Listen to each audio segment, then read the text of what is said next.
Yeah, she now rockin' with Mr. Wit. A little flavor from Q Beats, you know that this a hit. Michael Jackson bad, yeah, this is it. A few months ago I was about to call it quits until I came across personalized math tutoring. FBT, the #1 solution. So what you waiting on? Everything is online. Hello ladies and gentlemen, this is Mr. Witt with Fort Bend Tutoring, and today's tutorial is going to be about writing linear equations in slope-intercept form. So let's start with the form itself. Slope-intercept form, what is it?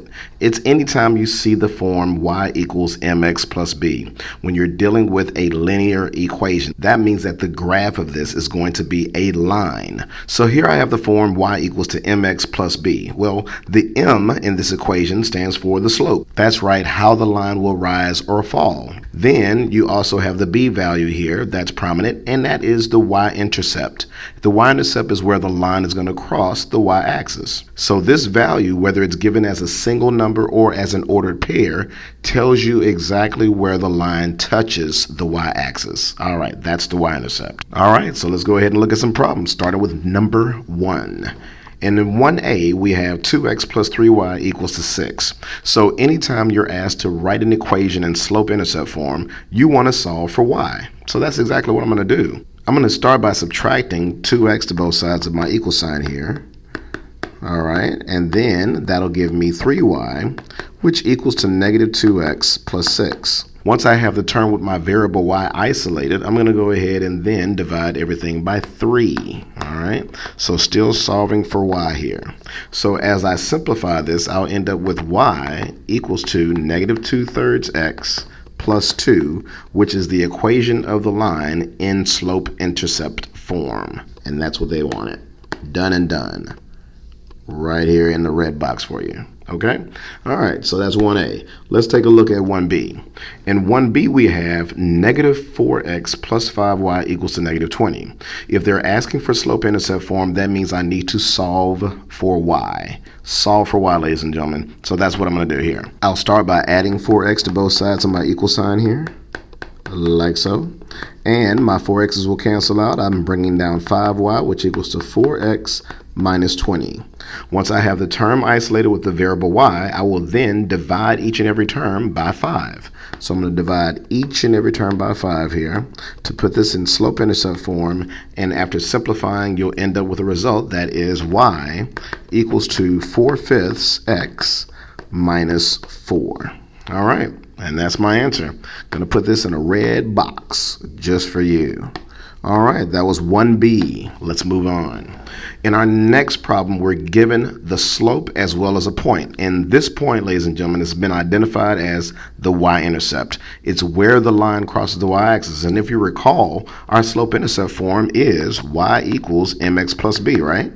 So that means that if I'm given the slope and I'm given the y-intercept, all I have to do is plug that into my slope-intercept form. So my answer will be y equals to my slope, which is 7, my variable x, and then I'm going to add to that my y-intercept, which is negative 8. Now, when they give you the y-intercept as an ordered pair, they'll always have a value of 0 for x. But for your b value, you only need the y value, which is in this case negative 8. So I'll write my result as negative 8 here, in other words, minus 8, so that my completed solution is y equals to 7x minus 8, and that's the equation of the line written in slope-intercept form.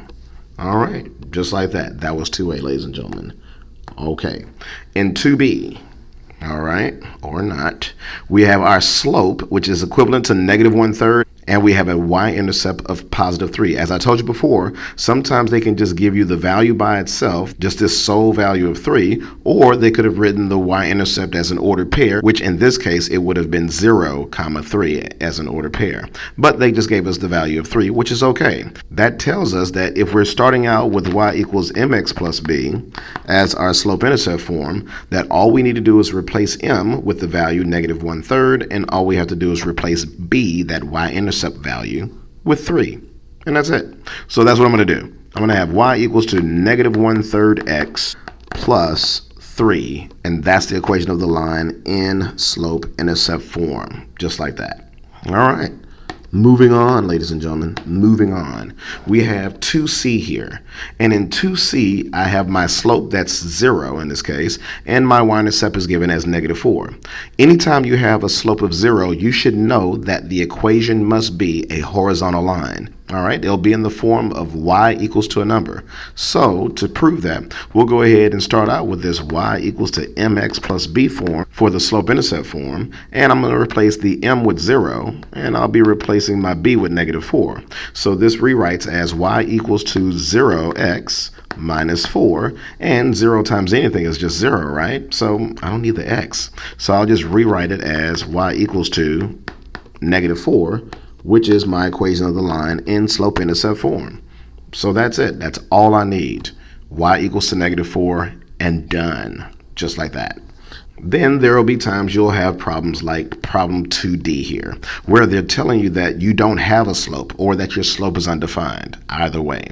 And they'll say that the line has to go through the point -7.5. Anytime your linear equation has no slope, that means you're dealing with a vertical line. And a vertical line is always in the form of x equals to your x value from your point. Okay, so x equals to a number, that's always a vertical line. So we can begin knowing that my answer is going to be in the form of x equals to a number, all right? And what number do I need to put there? That's right.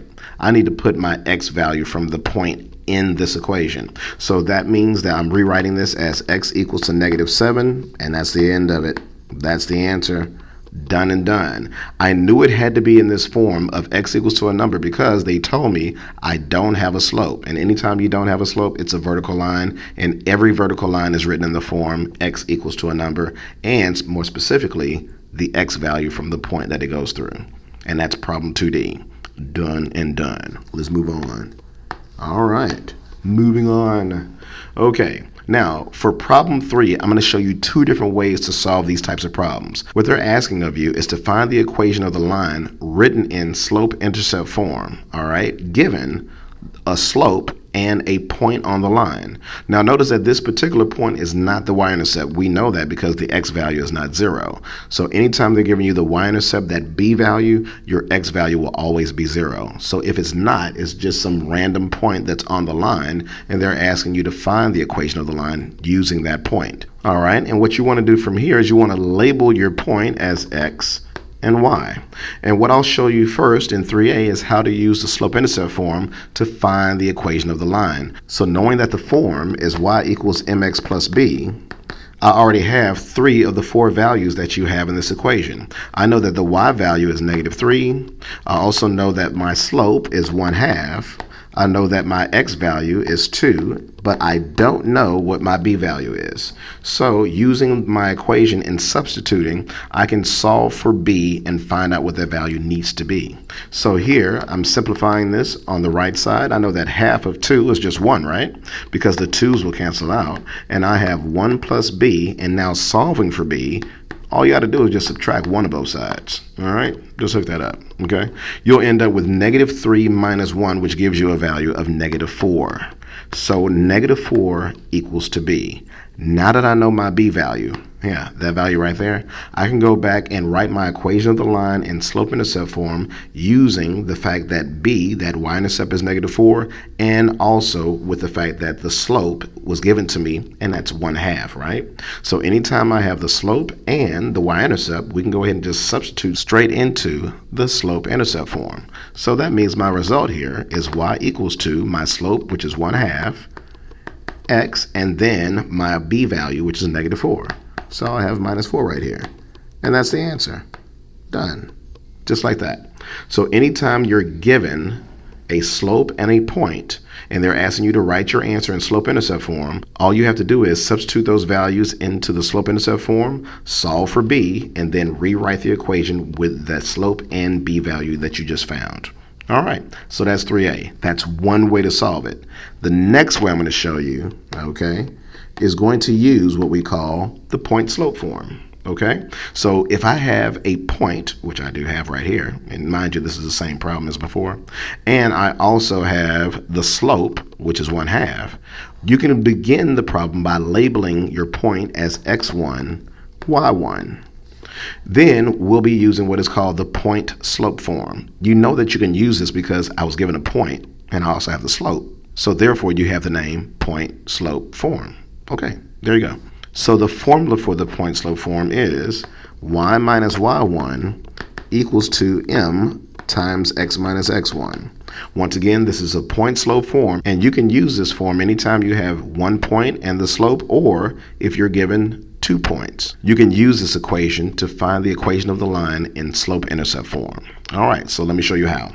We'll go ahead and rewrite this as y minus my y1 value, which happens to be -3, and this is going to equal to my slope of 1/2 times x minus my x1 value, which happens to be 2. All right, so this is what I have after I've replaced the y1, the m, which is the slope, and my x1 value. Okay, from here I'm going to simplify this. I know that if I combine these signs here, a negative times a negative is always a, you got it, a positive. Yeah, so I'll write this as y plus 3 equals to, then I'm going to distribute by getting my arrows popping, okay, and I'll bring down this 1/2 x, and then half of -2 is going to be -1. From here, all you need to do is subtract 3 to both sides, like so. And I'll simplify this into the form y equals to 1/2 x minus 4, which is the equation of my line in slope-intercept form. Remember, we did this exact same problem previously by sticking with the slope-intercept form. Here, I'm showing that you can get the same result by using the point-slope form. So that means you have an option in solving these types of problems. So as a reminder, we use the slope-intercept form here, and we ended up with y equals to 1/2 x minus 4. And over here, we use the point-slope form, and we ended up with the exact same result. So depending on your needs or your preference, you can go ahead and use either way to solve these types of problems to get slope-intercept form as a result. All right, let's move on to the next problem now. Okay, in problem number 4, we have the following. We have 2 points. That's it. We're just given 2 points. So in number 4, I've been given a point 2, 0, and I've also been given a point 3, 4. Your first step here is to label these points as x1, y1, and then x2, y2, like so. The reason why I'm labeling these points this way is because I need to find out what the slope is first, which means I'll be needing to use the slope formula, which is m equals to y2 minus y1 over x2 minus x1. All right, plugging in these values here, I know that my y2 value is 4 minus my y1 value, which is 0, and my x2 value is 3 minus my x1 value, which is 2. Okay, simplifying this further, we know that 4 minus 0 is 4, and 3 minus 2 is 1, to give me a result of 4 for the slope. All right, so my slope equals to 4. Let's keep up with that. From here, I'll show that we'll just use the slope-intercept form to get the equation of the line. So remember, that equation is y equals to mx plus b. Using our first point for the x and y value, I'll show that I have 0 equals to my slope of 4 times my x value of 2 plus b, and that will help me solve for my b value. Okay, multiplying 4 times 2, you'll get 8. Plus b, then subtracting both sides by 8 to solve for b, you'll end up with -8 equals to b. All right, so now that I know that my slope is 4 and my b value is -8, we can write our equation in slope-intercept form as y equals to 4x minus 8, and this is my result in slope-intercept form. All right, so that's how you can attack the problem. When given 2 points, you'll need to use the slope formula, and I showed you how you can use the slope-intercept form to get your equation written in, hey, that's right, slope-intercept form, just like that, with a box around it, gift wrapped. All right, now the next problem.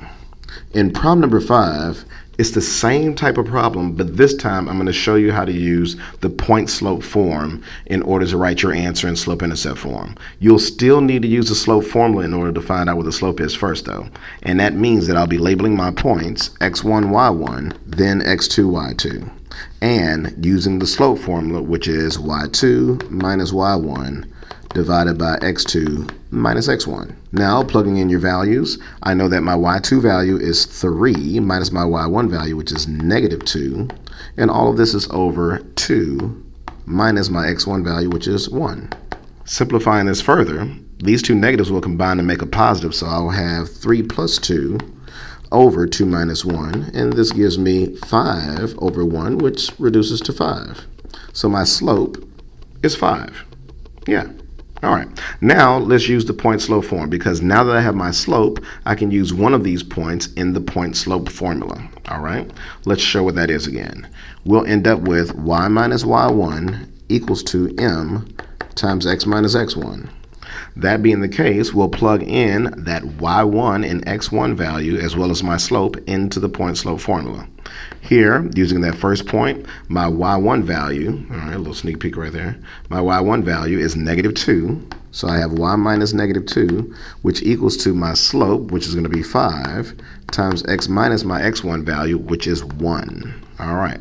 Then we'll simplify this. These two negatives will combine to make a positive, and I'll have y plus 2 equals to, I'm going to distribute, that's right, get my arrows popping. So I end up with 5x minus 5, ladies and gentlemen. I'm going to then subtract 2 to both sides. That's right, I'm subtracting 2. And I end up with a result that is y equals to 5x minus 7. And that's it. That's it. That's right. That's the slope-intercept form of your answer. I'm going to put a box around this. There you go. Contain the answer. Protect the answer. Red box it. All right, there you go. All right, ladies and gentlemen, now for problem number 6. What if you have a problem like this? And what does this mean, by the way? Let me explain it to you. In problem number 6, they want you to find the equation of the line going through the point 4, 1, and this symbol means that it needs to be parallel to the line y equals to negative 3/4 x plus 2. Well, anytime you're dealing with parallel lines, you need to know that the slope of parallel lines are the exact same. They have the exact same slope. Parallel lines have the exact same slope, which means that the slope of this first line given to us is negative 3/4, and any line parallel to that, okay, would also have to have a slope of negative 3/4. They have to be the exact same. Then I can go ahead and show that, hey, if I know that the point has a value of 4 for x and a value of 1 for y, I can plug this directly into my slope-intercept form, which is y equals mx plus b. All right. And notice how I always write down the equation every time I use it. See, this is how you can program yourself with the information that you need during any quiz or test. Keep drilling so that you can remember this information during any exam. All right, so continuing on, I know that my y value here is 1 from the point. I'll have a slope, that parallel line slope is going to be negative 3/4. I know that my x value from my point is 4, and I don't know what my b value is. That's right, we're going to solve for it. And here in simplifying this, on the right side, these 4's will cancel out, and I'll bring down 1 equals to negative 3 plus b. To solve for b, we'll be adding 3 to both sides of the equal sign here. And I find out that 1 plus 3 is still 4, and that equals to my value of b that I need. So here we are. We have a slope. That parallel line slope is going to be negative 3/4, and we need that exact same slope for our line to be parallel to it. And we have a y-intercept of positive 4. Okay, so plugging these values into our slope-intercept form, we'll end up with an answer that is y equals to negative 3/4 x plus 4. And this is my equation in slope-intercept form. That's it. All right. So I showed you how to do this process using the slope-intercept form, but that's not the only way to do it. You could have easily used the point-slope form once you found out that your slope needed to be negative 3/4 for the lines to be parallel. You would have used this slope and your point here in the point-slope form and then solve for y, and you would end up with the same result, which is y equals to negative 3/4 x plus 4. All right, last problem, ladies and gentlemen, let's check it out. In problem number 7, it's similar to problem number 6 in that they want us to find an equation written in slope-intercept form that goes through the point that's given. However, in this case, this symbol means that the line needs to be perpendicular to the given equation that they have here. So the first thing we need to do is find out the slope of the line that's given, and we can do that by solving for y. So here I'll be adding 2x to both sides of the equal sign, and I can rewrite this equation as y equals to 2x plus 4. That means that the slope of the line that's given is 2. However, I need that perpendicular line slope. The way you find the slope of the perpendicular line is you will flip this number right here and change the sign. So in other words, you need the opposite reciprocal of the given slope. So 2 could be rewritten as 2 over 1, and if I were to flip that, that would be 1/2, but then change the sign and you'll end up with your perpendicular line slope, which is going to be negative 1/2, and this is a slope that needs to be used to solve this problem here. All right, so once again, when you're given a slope or you have a slope or you find the slope and they're asking for the perpendicular line, you need to flip it, find the reciprocal, and then change the sign. So since we started out with a positive 2, I knew that the reciprocal line slope, that slope needs to be negative, the opposite sign. All right, so let's continue now. From here, I'm going to use the point slope form. I'm going to label this point as x1, y1, and then my point slope formula is y minus y1, which equals to m times x minus x1. Plugging in my values, I'll have y minus my y1 value, which is 2, which equals to my slope, which is negative 1/2, times x minus my x1 value, which happens to be negative 4. All right. Combining your signs inside of the parentheses, you'll have y minus 2 equals to negative 1/2 times x plus 4. And we know that because a negative times a negative gives us a positive, right? Then go ahead and distribute. That's right. Get those arrows popping, ladies and gentlemen. I'll be bringing down y minus 2, which equals to negative 1/2 times x is negative 1/2 x. And then negative 1/2 times 4 gives you a negative 2. That's right, the opposite of taking half of 4 is negative 2. Then remember, in slope-intercept form, you have to have y solved for. So still solving for y, I'll be adding 2 to both sides of my equal sign here. And my 2's will cancel out to leave me a result that is y equals to negative 1/2 x. And that's it. My b value in this case would be 0. Okay, so I don't need to show that, so I can just wrap this up as saying that y equals to negative 1/2 x, and that's it. Done, ladies and gentlemen. That's the answer, just like that. So that being the case, this concludes this lesson on writing linear equations in slope-intercept form. This is Mr. Witt with Fort Bend Tutoring, and as always, please rate, comment, and subscribe, and if you're able, please donate. Peace. So what you waiting on? Everything is online. Just hit the website, they even got FaceTime. Subscribe to the YouTube, request the video. Watch your math skills go from alright to incredible. They got math, got algebra, got geometry. Pre-cal calculus, can't forget trigonometry.